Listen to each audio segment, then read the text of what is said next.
عرض ادب و احترام مجدد خدمت شما بزرگواران. من در این قسمت قصد دارم بخش دومش رو توضیح بدم به شما که ببینید به چه شکلی است. خیلی ساده است. ببینید ما الان میخوایم در حقیقت یک سری مسیر رو برای اینا تعریف بکنیم. از روش مسیرساز آسان میریم و خیلی هم راحت میشه این کار رو انجام داد. من مثلا به عنوان مثال میخوام روی الکتروموتورها، هر کس روی الکتروموتورها کلیک کرد فقط الکتروموتورها بیاد. آقا به چه شکلی من میتونم این کار رو انجام بدم؟ میام تو قسمت مسیرساز آسان روی این گزینه.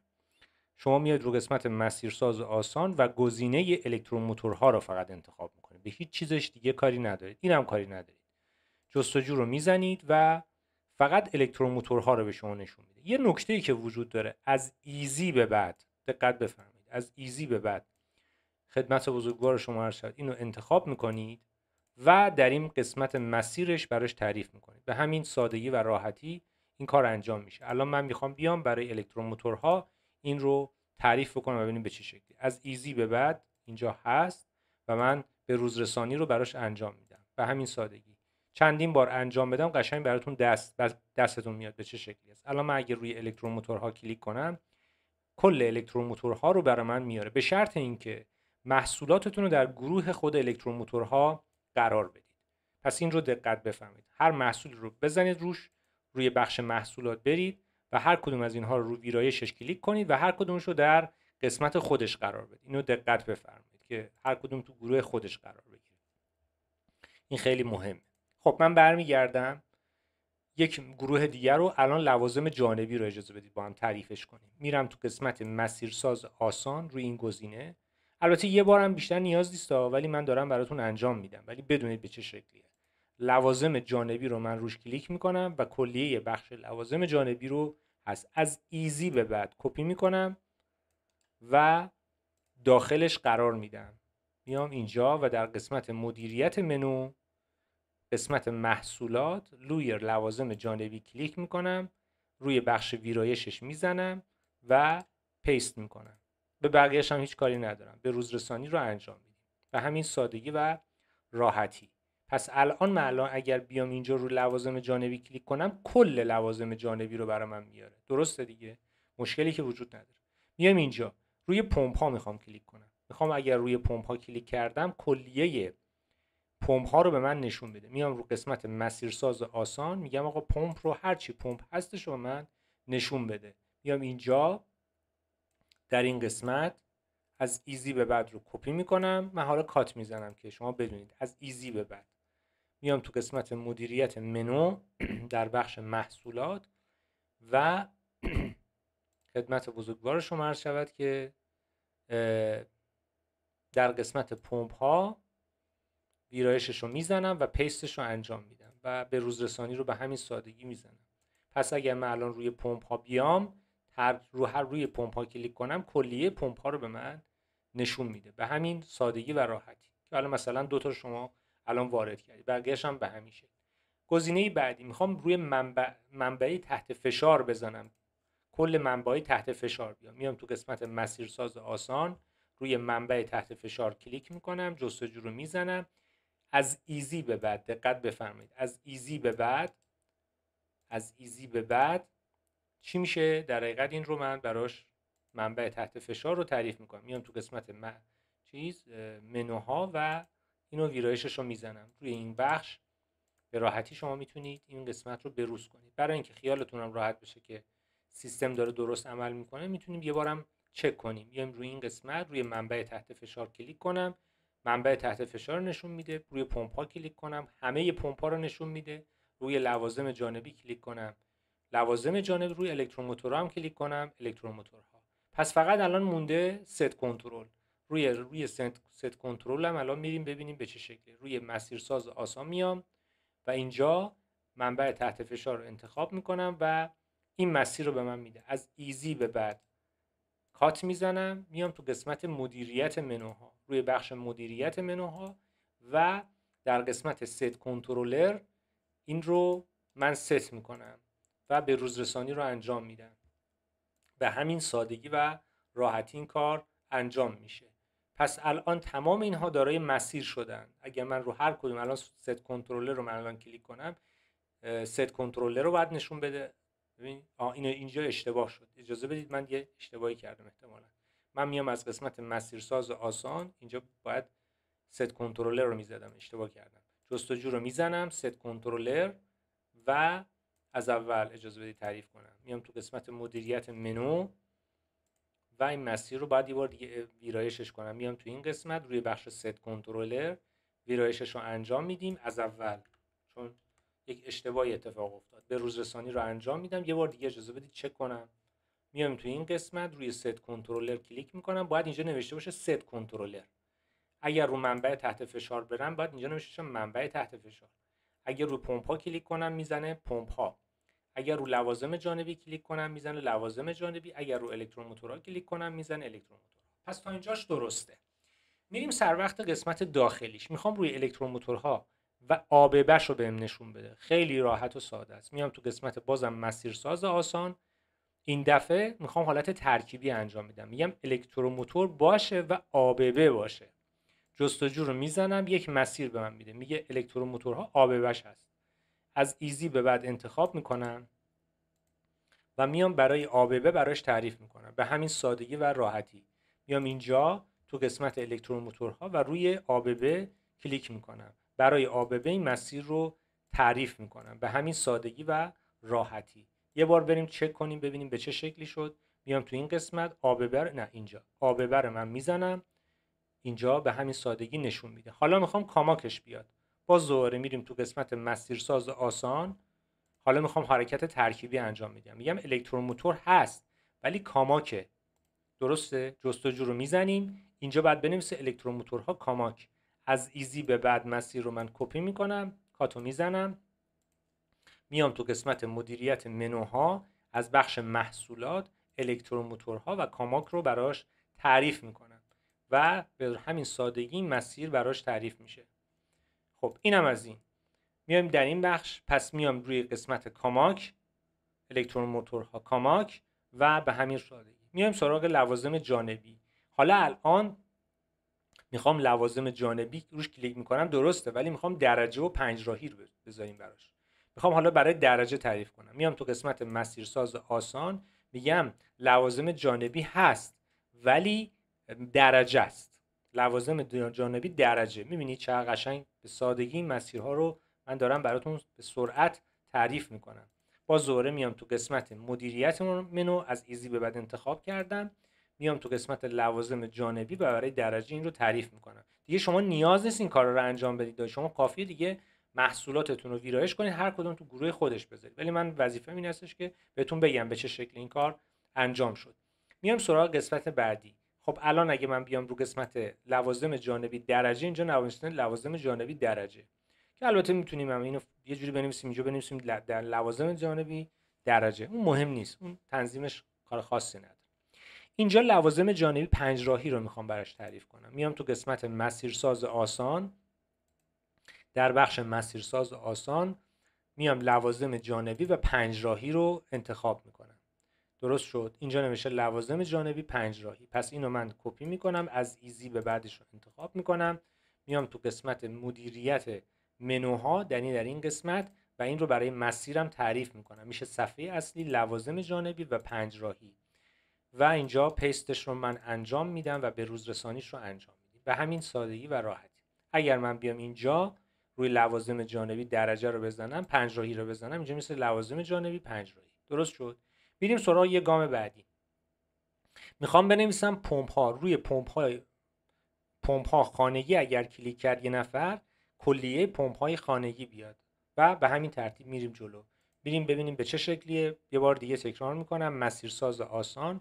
آقا این پمپه، درسته، پمپ هاست و خانگی هستش. روی این کلیک میکنم و همونطور که مشاهده میفرمایید اینها پمپ های خانگی هستن. نگاه کنید تمام پمپ های خانگی رو اینجا آورده.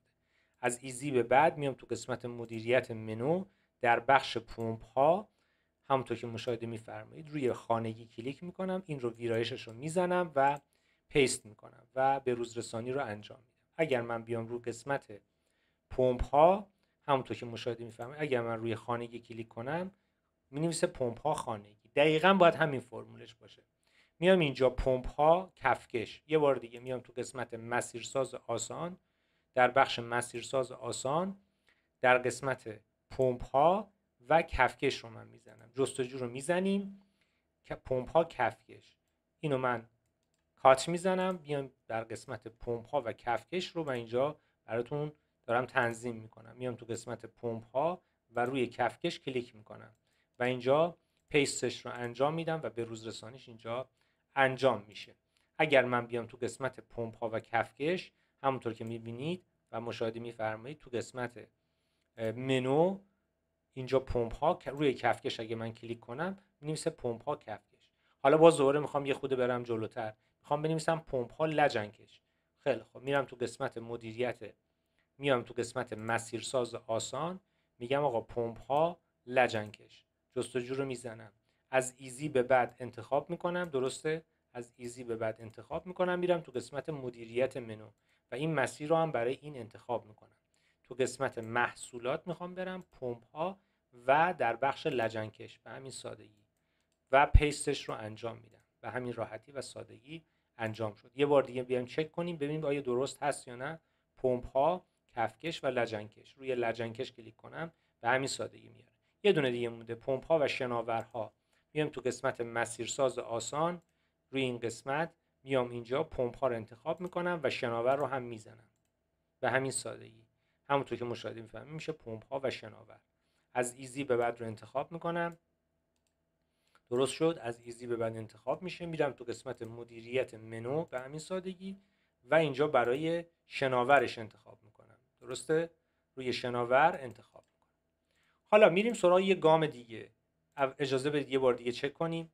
من اگر بیام روی پمپ ها روی شناور کلیک کنم اینجا می‌نویسه پمپ و شناور. حالا یه سوال به وجود میاد، اگر من میخوام پمپ باشه، خانگی باشه ولی مارک فلوران باشه، چیکار باید بکنم؟ خیلی راحت ساده، میام تو قسمت مسیرساز آسان به همین سادگی میگم آقا پمپ هست، خانگی هست ولی مارک فلورانه. درسته؟ اینو جستجو رو من میزنم، اینجا میگه پمپ هست، خانگی هست و فلورانه.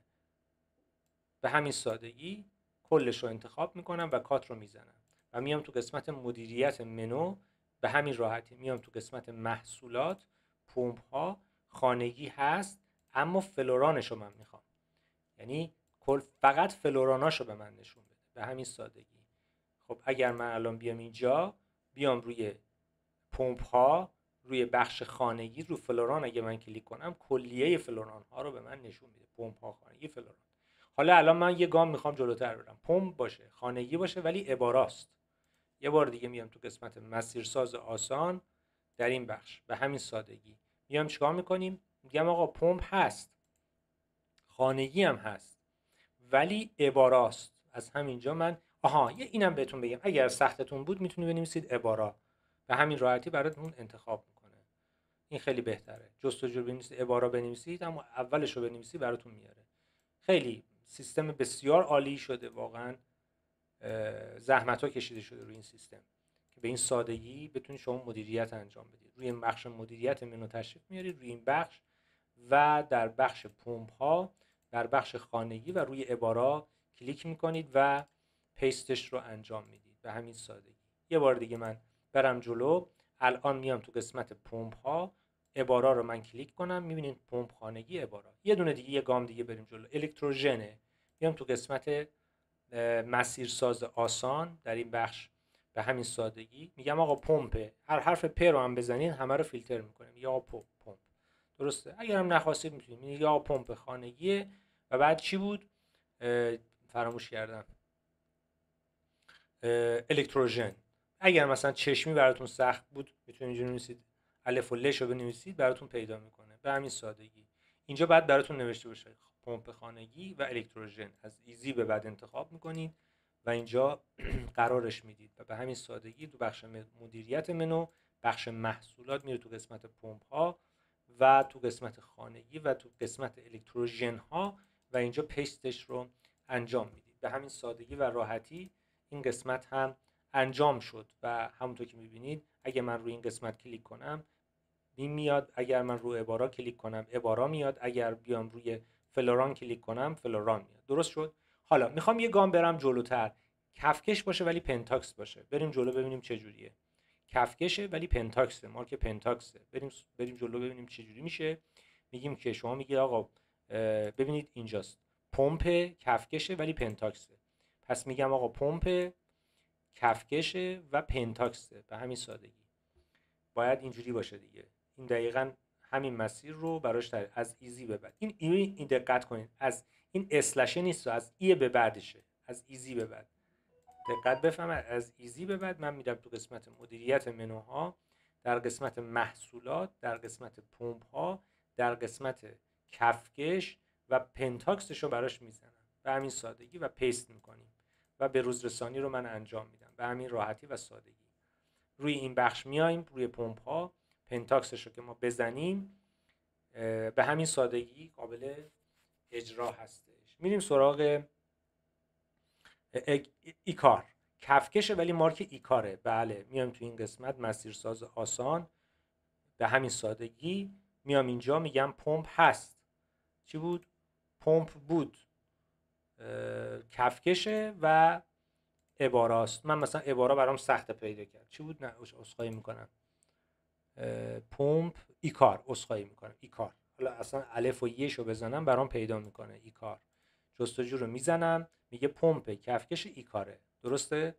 پمپ کفکش و ایکار. بله، از ایزی به بعد کات میزنم. درسته؟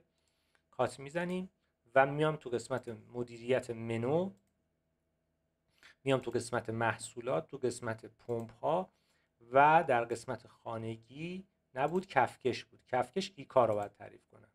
خب اینم من براتون قرار دادم. درسته؟ یه بارم دستی خودم چک میکنم، پمپ ایکار. اگه من بزنم اینجا میشه پمپ کفکش ایکار. یه دونه دیگه هم میخوام اضافه کنم، شناور استریمه. بریم ببینیم چیکار باید کرد. ببینیم تو قسمت مسیرساز آسان، خدمت بزرگوار شما عرض شود که پمپ شناوره ولی مارک استریمه. من استریمو چشمی نمیتونم پیداش کنم، یه الف و سه بزنم استریمو برام پیدا میکنه. به این قیمتش هم نمیخواد دست بزنید. اینم از این، اینم از این استریم. حالا باید بیام تو قسمت مدیریت منوها اینو تعریفش کنم. حالا به آخر سر بهتون میگم چی کار باید بکنید.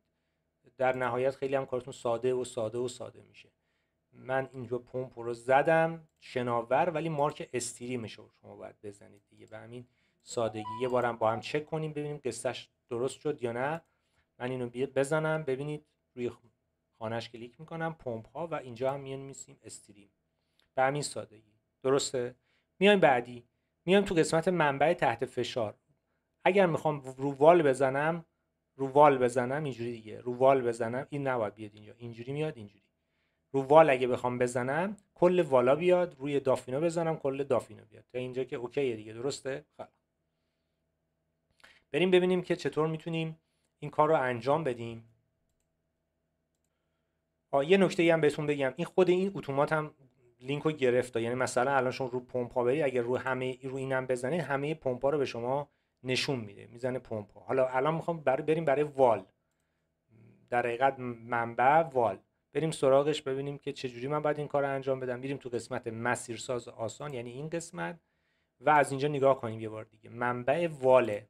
بله، منبع تحت فشار ولی مارک واله.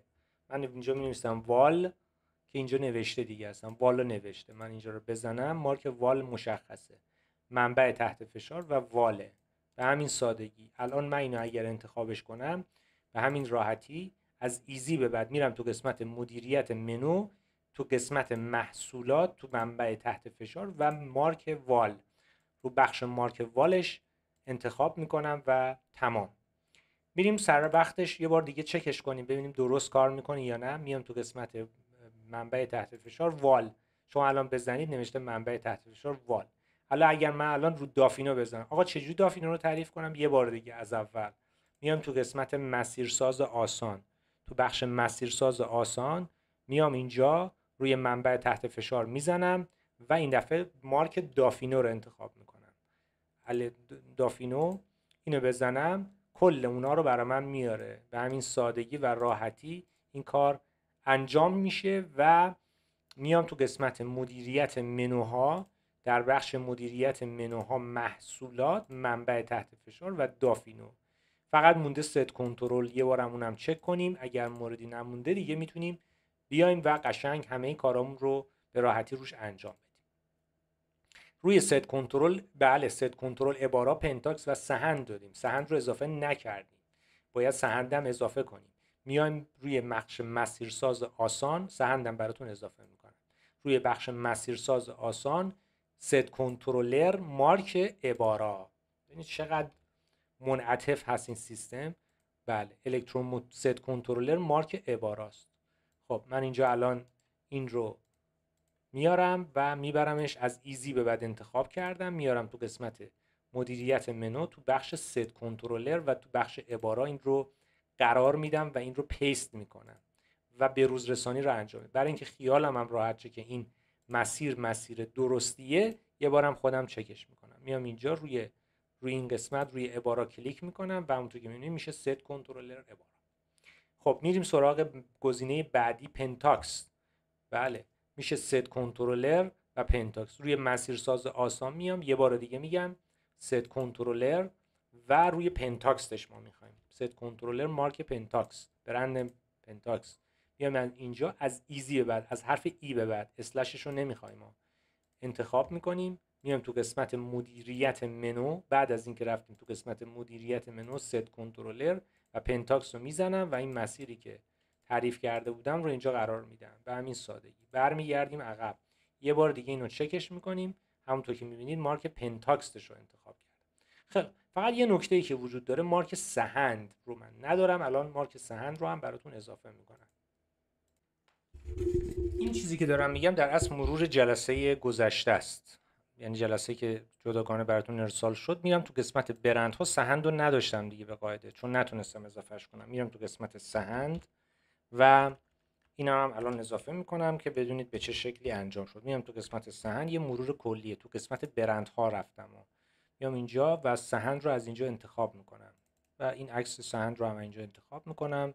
برای زیباییش میتونم برش بدم، ذخیره رو بزنم و همین سادگی. شما میاد در بخش در حقیقت مسیرساز آسان، درسته دیگه اضافه کردم دیگه، مسیرساز آسان و ست کنترلر و سهند رو انتخاب میکنه. فقط کافیه عبارت سهند رو بنویسید، جستجو رو میزنیم و همونطور که میبینید ست کنترل سهند، از ایزی به بعد اینو انتخاب میکنم و خدمت بزرگوار شما عرض شود که میام تو قسمت مدیریت منوها، تو این بخش محصولات، تو قسمت ست کنترلر و تو قسمت سهند این رو پیست میکنم. خب کاری که شما الان باید انجام بدید، من اینا همه رو توضیح دادم، هم انجام شد. تو این قسمت الان رو سهندم بزنید، این الان رفت سر جاش. تو بخش فهرست محصولات شما تو این قسمت تشریف میارید. حالا مثلا به عنوان مثال الان این محصول رو میخواید در سیستمش قرار بدید، مثلا به عنوان مثال اینجا میتونید هر کدوم بیارید تو دسته خودش قرار بدید و در نهایت به روز رسانی رو انجام بدید. در بخش اول برند رو انتخاب میکنید، در بخش دوم در حقیقت پمپش رو انتخاب میکنید و بعد بخش سوم خانگیش رو انتخاب. ولی برند حتما و ضروری هستش، یعنی شما حتما باید برندش رو انتخاب بفرمایید. این هم که دیگه گروه، ولی گروه سوم رو باید ببینید به چه شکلی هست. به قول گفتنی گاهی موارد برای بخشی از گروه ها همونطور که مشاهده فرمودید گروه سوم ندارید. آقا مثال بزن به چه شکلی. مثلا به عنوان مثال دارم، مثلا ما الکتروموتور ABB داریم، دیگه گروه سومی نداریم، میشه هیچ کدام به همین سبب. ولی ABBش ضروریه، الکتروموتوراش هم خیلی ضروریه، بره گروه خودش بره بشینه به همین سادگی و راحتی. و بعدش هم خودش اتومات دیگه میاد تو قسمت ABB میشینه، یعنی مثلا روی این بزنید این اتومات رفته تو گروه الکتروموتور ABB. باز اگه سوالی داشتی در خدمت شما بزرگواران هستیم.